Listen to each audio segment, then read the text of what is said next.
সাংবাদিক ভাইরা, আপনারা আমার সালাম, শুভেচ্ছা ও অভিনন্দন গ্রহণ করুন। আসলে মানুষের ভালোবাসা পাওয়াটাও একটা কাল। আমি বিগত আমার পৌরসভা নির্বাচনে আপনারা জানেন বাংলাদেশে একটা ইতিহাস সৃষ্টি করেছে। অবাধ, সুষ্ঠু, নিরপেক্ষ নির্বাচন, সকল দলের অংশগ্রহণের নির্বাচন, কারো একটা পোস্টার কেউ ছিঁড়েনি, কারো গায়ের সাথে গা লাগেনি। এ ধরনের একটা নির্বাচন উপহার দিয়ে বসুরহাট পৌরসভার মানুষ ইভিএম ভোট, বাংলাদেশের ইতিহাসে নজির নেই, ইভিএম এ ভোট হয়েছে 66% ভোট কাস্ট হয়েছে। এর মধ্যে কাস্টিং ভোটের 77% ভোট আমি পেয়েছি।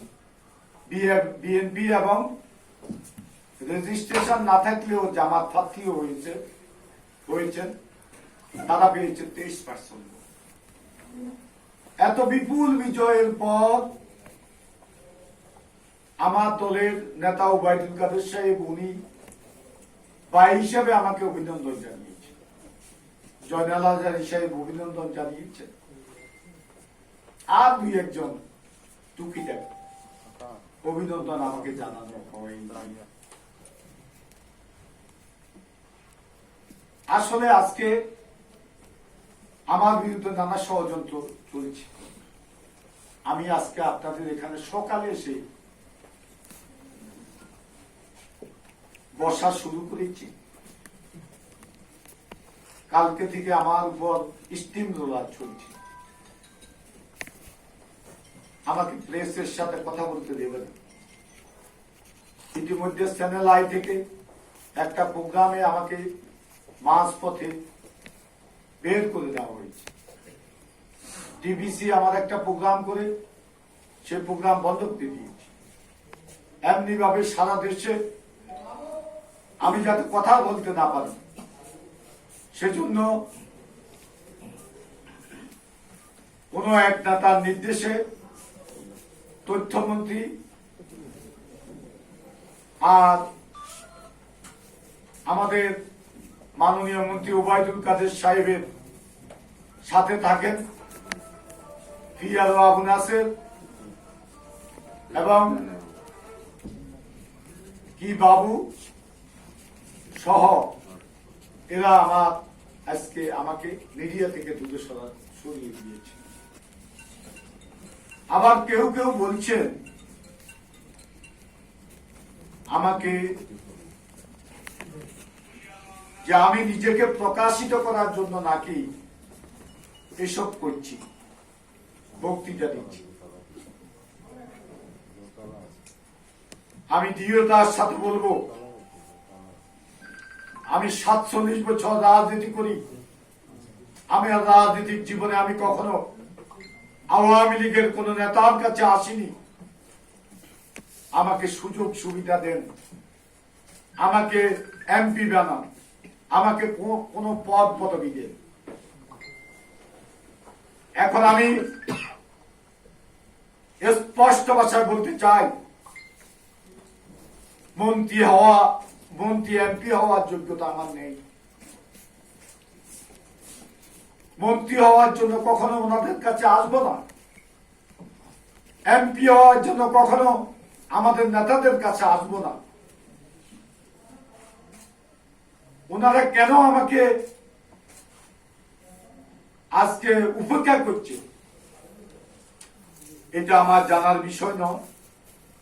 আমি বলছি, নোয়াখালী জেলা আওয়ামী লীগের প্রস্তাবিত কমিটিতে আমাকে সহসভাপতি করা হয়েছে, আমি সেখানেও প্রত্যাখ্যান করেছি এবং আমি থাকবো না। আমি আপনাদেরকে বলছি, আমি কোম্পানিগঞ্জ উপজেলা আওয়ামী লীগের একজন সাধারণ সদস্য হিসেবে আমি কাজ করব। আমি দেখাতে চাই সদস্য হিসেবেও কাজ করা যায় এবং আমি মনে প্রাণে বিশ্বাস করি যে কাজ করে সে নেতা। এ বিশ্বাস বুকে লালন করে 47 বছর রাজনীতি, এখনো সে রাজনীতির সাথে আছি।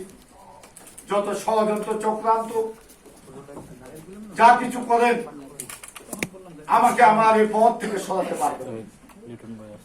আমি আওয়ামী লীগের সাথে আছি, আমি বঙ্গবন্ধুর আদর্শে রাজনীতি করি, আমি জননেত্রী শেখ হাসিনার নেতৃত্বের প্রতি আমি শ্রদ্ধাশীল।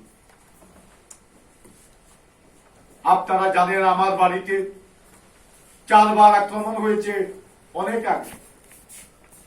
বিচার চেয়েছিলাম, আমি বিচার পাইনি। নোয়াখালীর অপরাজনীতির হোতা এবং তথাকথিত এমপি একরামুল করিম চৌধুরী, তার শ্রী শিউলি একরাম, সদর উপজেলার চেয়ারম্যান জেহান, আমাদের কোম্পানিগঞ্জ উপজেলার সাবেক চেয়ারম্যান মিজানুর রহমান বাদল, ফেনীর অপরাজনীতি হোতা একরামের হত্যাকারী একরাম ভাইকে যারা নৃশংসভাবে হত্যা করেছে, তার হত্যাকারী নিজাম হাজারী, ফেনীর টোকায় যে তেল চুরি করেছে, যে সিএনজি তেল বিক্রি করত, ফেনী বাস টার্মিনালে শেষরাগিরি করত, আপনার থেকে ভারত থেকে 84 মাইল আসতে সেখান থেকে পার্সেন্টেজ নেই, সেই ছেলে আজকে ভোট ডাকাতি করে মেয়র নির্বাচিত হয়েছে। সেই ছেলেটি তারপরে দাগমিয়ার অপরাজনীতিক হোতা দিদা, এরা একত্রিত হয়ে একটা প্ল্যান তৈরি করে আমি এবং আমার পরিবারকে ধ্বংস করার জন্য ষড়যন্ত্র করছি। আমি ওয়াইদুল কাদের সাহেবকে বলেছি, আমি নিজাম আজাদীকে বলেছি, এগুলোর বিচার করা জন্য, কিন্তু বিচার তারা করেনি। বিচার আমি পাইনি। সর্বশেষ আমি সিদ্ধান্ত নিয়েছি, নেত্রীকে আমি একটা দরখাস্ত দিয়েছি, এই ব্যক্তি আমাকে হত্যা ষড়যন্ত্র করতেছে। স্বরাষ্ট্রমন্ত্রী মহোদয় আমাকে বলেছেন, আমি পুলিশকে দিচ্ছি, তোমার এ ব্যাপারে ব্যবস্থা নেবেন। মাননীয় সভার স্বরাষ্ট্রমন্ত্রী আজকে পর্যন্ত আমার সাথে কি কেউ দেখা করেছে? আমার সেই দরখাস্তটা কি সমাধান, যে বিচার আপনারা করেছেন? আজকে আপনার কাছে প্রশ্ন রাখতে চাই, ঢাকাতে একসময় রাজনীতি করত মোহাম্মদ হানিফ সাহেব, মায়াবাই, তাদের পিছনে আমরা স্লোগান দিয়েছি। তারপরে মিরপুরে ছিল কামাল ভাই, তাদের পিছনে স্লোগান দিয়েছি। মোস্তফা জালাল, মহিউদ্দিন সাহেবেরা ছিল। আজকে কত নেতার আবির্ভাব করছে, এই কামাল সাহেবেরা তাদের একজন। দুঃখ লাগে, কষ্ট লাগে, বিচার তো আপনারা করলেন না, করবেন না আমি জানি। অনেক পায়ের বুক নোয়াখালীতে, ফেনীতে খালি হয়েছে, বিচার পায়নি ওই এলাকার মানুষ। আজকে বলা যাবে না সে এলাকার নেতৃত্বে ওবায়দুল কাদের সাহেবেরা আছে, আজকে জাতীয় নেতৃত্বে আছেন, উনার এলাকায় আজকে এটা চলছে। তাহলে আপনাদের বিবেকের কাছে প্রশ্ন রাখতে চাই, উনি কি অপরাজনীতি হোতাদের আজকে কি আশ্রয় প্রশ্ন দিচ্ছে না? না হলে কেন উনাকে বলেছে রাজাকার পরিবারের সদস্য? আমাকে বলেছে রাজাকার পরিবারের সদস্য। একটা কেন্দ্রীয় নেতা প্রতিবাদ করে নাই। আমার এলাকা ছাড়া কোথায় প্রতিবাদ হয়নি। নোয়াখালীতে মিছিলের ব্যবস্থা করেছে 147 দ্বারা জারি করে ডিসিএসপি, তথাকথিত ডিসিএসপি। এরা একজন ডিসি বিএনপি করে, নানা অপকর্মের হোতা এসপি জামা, নানা অপকর্মের হোতা। এরা মাসোয়ারা খায় একরামুল করিম চৌধুরী থেকে। তারা এই প্রোগ্রাম বন্ধ করে দিয়েছে 147 দ্বারা।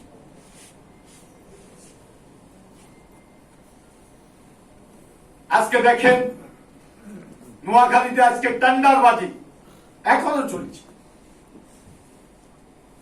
নোয়াখালী পানি উন্নয়ন বোর্ডের একটা টেন্ডার হয়েছে। সেই টেন্ডারটা উপমন্ত্রী এনামুল হক শামীমের নির্দেশে এবং নোয়াখালীর একরামুল করিম চৌধুরী এবং এই যে সেখানকার জেহান উপজেলা চেয়ারম্যান, সে নিয়ন্ত্রণ করে পানি উন্নয়ন। সেখানে 12টা ডিপার্টমেন্ট আছে।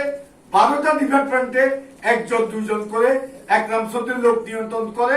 তারা পার্সেন্টেজ 10% লোক।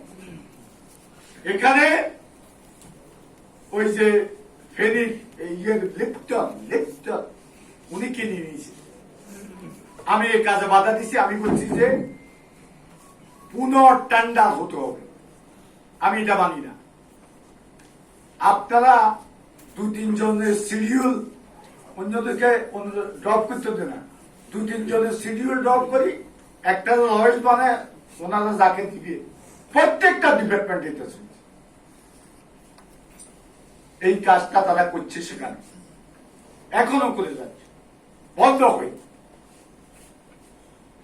লিপ্টন আমারে বলে আপনার সাথে কথা আছে, মানে টাকার লেনদেন করতে চায়। আমি কি টাকা রাজনীতি করি? আমাদের এনামুল হক শামীম কয় লিপ্টনের সাথে কথা বলো। এনামুল হক শামীম সাহেব, এদেশের মানুষ জানে আপনি কি করেন। কত হাজার কোটি টাকার মালিক হয়েছে এদেশের মানুষ জানে। শেখ হাসিনা আমাকে হত্যা করবে প্রয়োজনে। আজকে শেখ হাসিনার সকল অর্জন এরা ধ্বংস করে দিচ্ছে। উনি আমাকে গ্রেপ্তার করুক, কিন্তু আমি সত্য কথাটা বলবো। এনামুল হক শামীম কেন আমাকে রিং দিয়ে বললো এদের সাথে নেগোসিয়েশন করা? তাহলে এটা থেকে কি প্রতিমান হয়?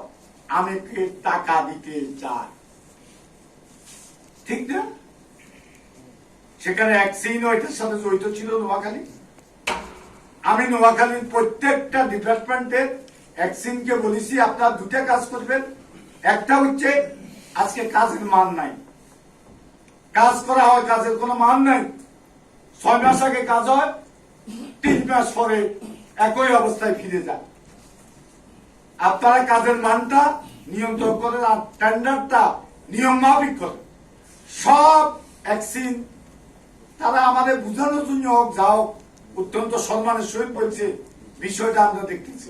শুধু পানি উন্নয়ন বোর্ডের ভ্যাকসিন সে বেয়াদবি করছে আমার সাথে। ওই যেহেতু আমি ওই যে আমাদের যে রিকোয়েস্ট করছে এটা আমি শুনি নাই, এই জন্য আমার সাথে বেয়াদবি করছে। আমি সম্মানিত প্রতিমন্ত্রী, তার নাম কি জাহিদ ফারুক, তাকে বলেছি। উনি আমাকে বলছে পরের দিন তোমার সাথে কথা বললাম, আমি আপনার সাথে কথা বললাম, আমি বাইরে আছি। আজকে 4 দিন উনি আমার সাথে কথা বলেন নাই এবং সে ভ্যাকসিন এখনো বহাল তবিয়তে আছে এই অপকর্ম করার পরেও। তাহলে বলেন কি অবস্থা? তারপরে চাকরি বাণিজ্য নোয়াখালী। একটু কি আপনাদের প্রশ্নের উত্তর কিন্তু আমি দেব,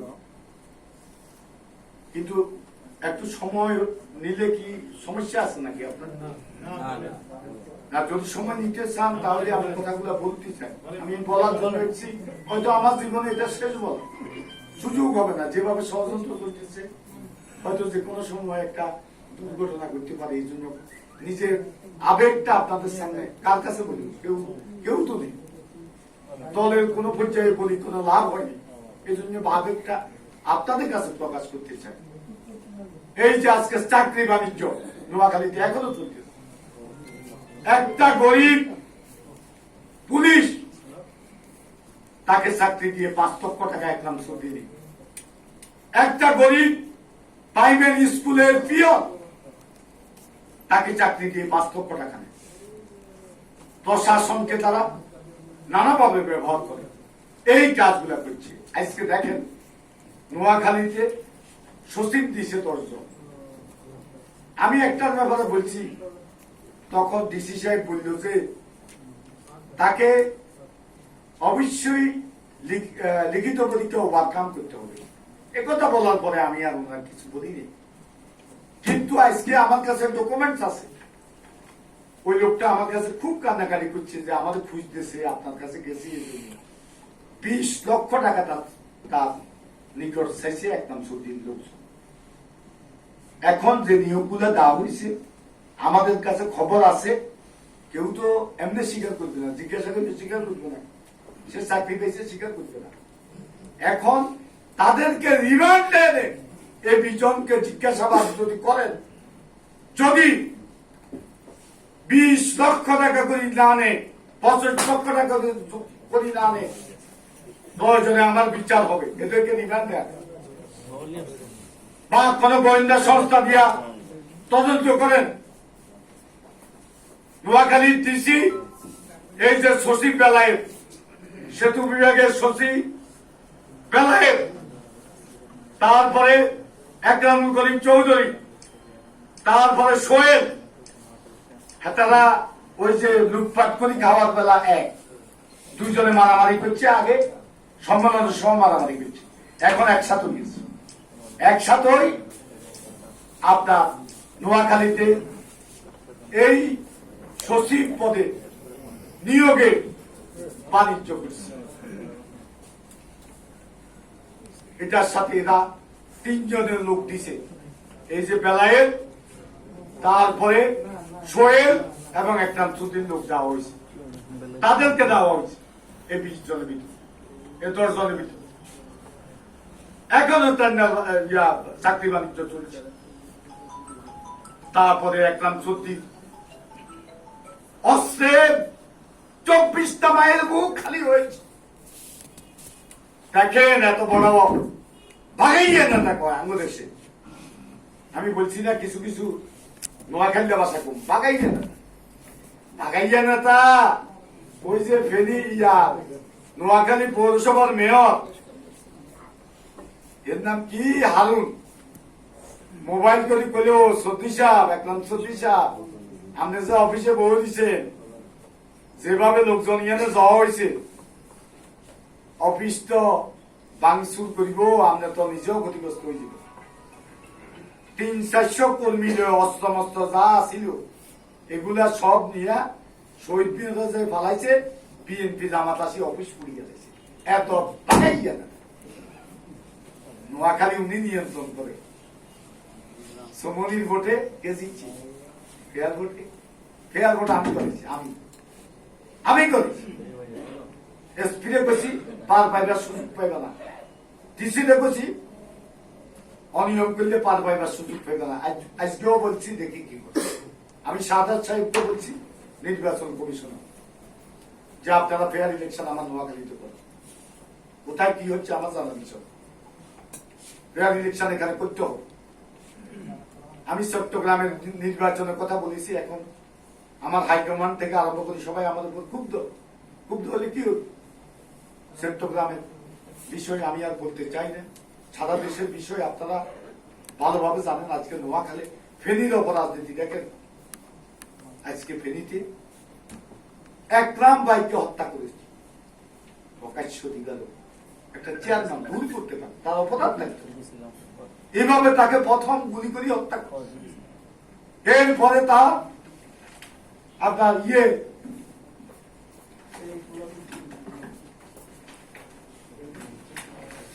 দেখেন আপনারা, আপনাদের কাছে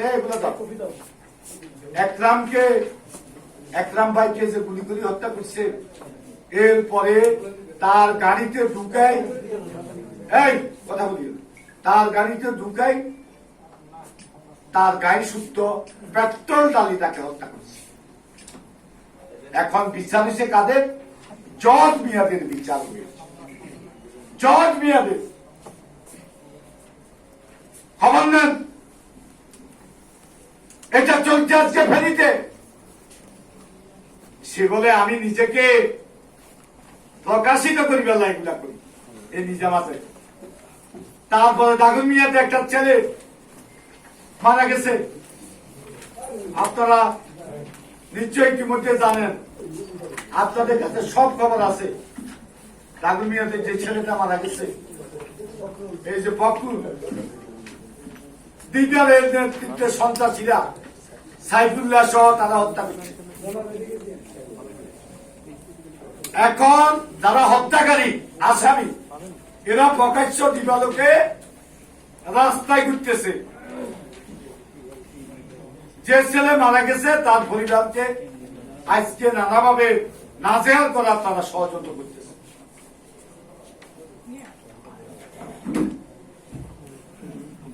এই বিষয়গুলা আপনাদেরকে জানাইতে হয়। তারপরে কবিরাটে নোয়াখালীর কবিরাটে আপনার হয়েছে, ভোট হয়েছে, উপজেলা ভোট।